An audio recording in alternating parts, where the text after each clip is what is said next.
নারায়ণগঞ্জ সদর উপজেলা দর্জি শ্রমিক কর্মচারী ইউনিয়নের বিশেষ সাধারণ সভা অনুষ্ঠিত হয়েছে। ৩০শে ডিসেম্বর সোমবার বিকেলে নারায়ণগঞ্জ সিদ্দিরগঞ্জ সাইনবোর্ড মিতালি মার্কেট এলাকায় সদর উপজেলা দর্জি শ্রমিক কর্মচারী ইউনিয়নের বিশেষ সাধারণ সভা অনুষ্ঠিত হয়। এতে প্রধান অতিথি হিসেবে উপস্থিত ছিলেন বাংলাদেশ শ্রমিক কল্যাণ ফেডারেশনের কেন্দ্রীয় কমিটির সাধারণ সম্পাদক অ্যাডভোকেট আতিকুর রহমান।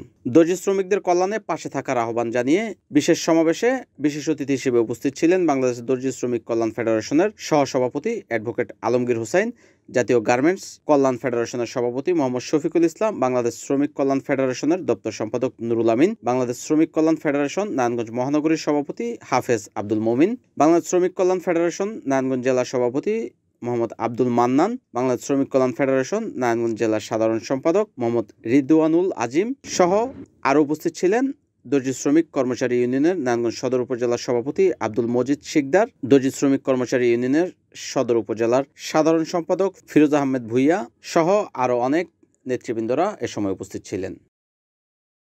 বিগত 17 বছরে জালিম শাহী সরকার মূলত আমাদের ইউনিয়ন সহ বাংলাদেশের অনেক গণতান্ত্রিক স্বাধীনকামী সংগঠনকে তাদের কাজগুলো করতে দেওয়া হয় নাই। সেই সরকার এই কাজগুলো করতে না দিয়ে মূলত বাংলাদেশের শ্রম আইন, বাংলাদেশের সংবিধান এবং আন্তর্জাতিক আইন লঙ্ঘন করেছে। আমরা আজকের এই সমাবেশ থেকে আন্তর্জাতিক আইন লঙ্ঘন সহ বাংলাদেশ সংবিধান লঙ্ঘন করার জন্য বিগত জালিম শাহী সরকারের শাস্তি দাবি করছি। ছিল তারা আমরা মনে করি পালিয়ে গিয়েছে, কিন্তু তাদের অনেক দোষর এখনো রয়ে গিয়েছে।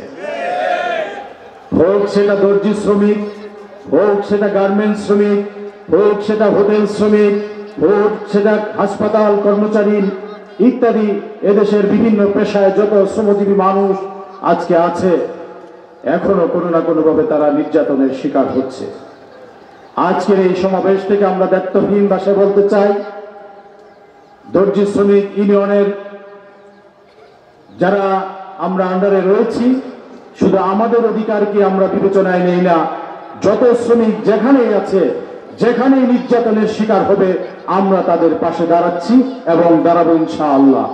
আন্তর্জাতিকভাবে এবং বাংলাদেশ সরকারের স্বীকৃতিপ্রাপ্ত সংগঠন হচ্ছে ট্রেড ইউনিয়ন। ট্রেড ইউনিয়নের মাধ্যমে শ্রমিকরা তাদের অধিকার বুঝে পাওয়ার জন্য মালিক পক্ষের সাথে তারা বোঝাপড়া করে, দর কষাকষি করে তাদের অধিকারগুলো আদায় করার জন্য চেষ্টা করে। যদি তাদের সমাধান না হয়, তাহলে আন্দোলনের মাধ্যমে বিভিন্ন দাবি দাওয়া আদায়ের জন্য ট্রেড ইউনিয়নগুলো কাজ করে থাকে। এটা শ্রমিক সংগঠন যেভাবে স্বাভাবিকভাবে কাজ করার কথা ছিল, আমরা সভা করব, মিছিল করব, মানববন্ধন করব, আমরা দাবি আদায়ের জন্য মাঠে নামব। বিগত 15.5 বছরে রাজনৈতিক সংগঠনের সাথে তারা যেরকম আচরণ করেছে, আমরা দেখেছি ট্রেড ইউনিয়নের সাথেও তারা সেরকম আচরণ করেছে। বিশেষ করে বাংলাদেশ শ্রমিক কল্যাণ ফেডারেশন, যার অধীনে আপনাদের ইউনিয়নটা অ্যাফিলিয়েটেড হয়েছে, বিগত সময়ে শ্রমিক কল্যাণ ফেডারেশন বাংলাদেশের আদর্শিক শ্রমিক সংগঠন হওয়ার পরও আমরা স্বাভাবিকভাবে আমাদের কার্যক্রম পরিচালনা করতে পারিনি। এমনও হয়েছে আমরা রাস্তায় মিছিল মিটিং খুব কম সময় করার সুযোগ পেয়েছি। আমরা নিজস্ব অফিসে বসেছি, আমরা পরিকল্পনা করতে বসেছি কোথায় শ্রমিকের সমস্যা কিভাবে সমাধান করা যায়।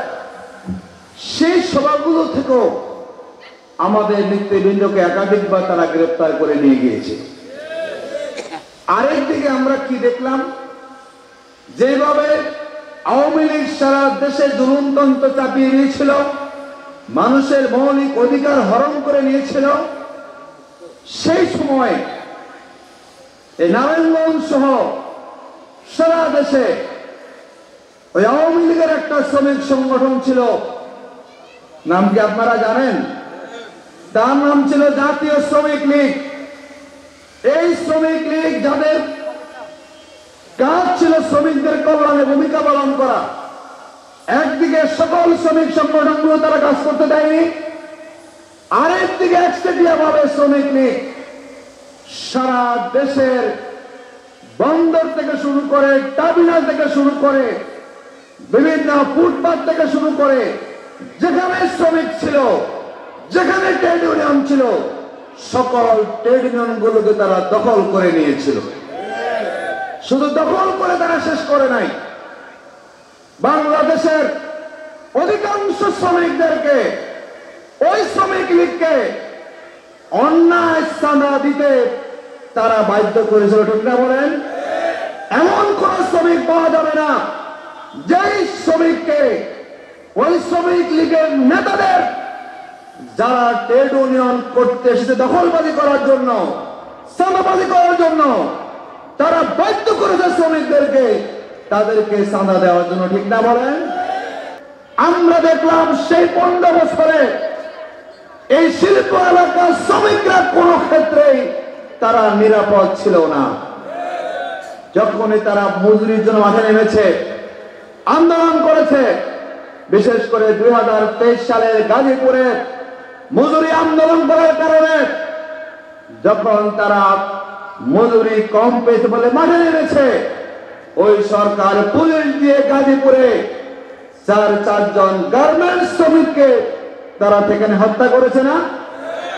অসংখ্য শ্রমিক নিপীড়ন হয়েছে।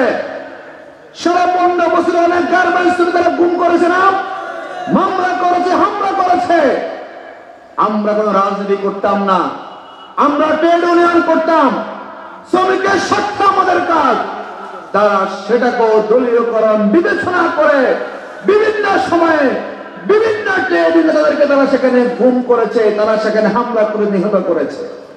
যে অপরাধ 15 বছরে আওয়ামী লীগ করেছে শ্রমিকের উপরে, নেতাদের উপরে, এবং তারা যে হত্যাকাণ্ড সংগঠিত করেছে, এগুলোর ব্যাপারে অপরাধটা এগুলোকে মামলা করতে হবে। বাংলাদেশের কোন শ্রমিককে হত্যা করে যাতে করে কেউ পার করতে না পারে। NAN TV, Narayanganj.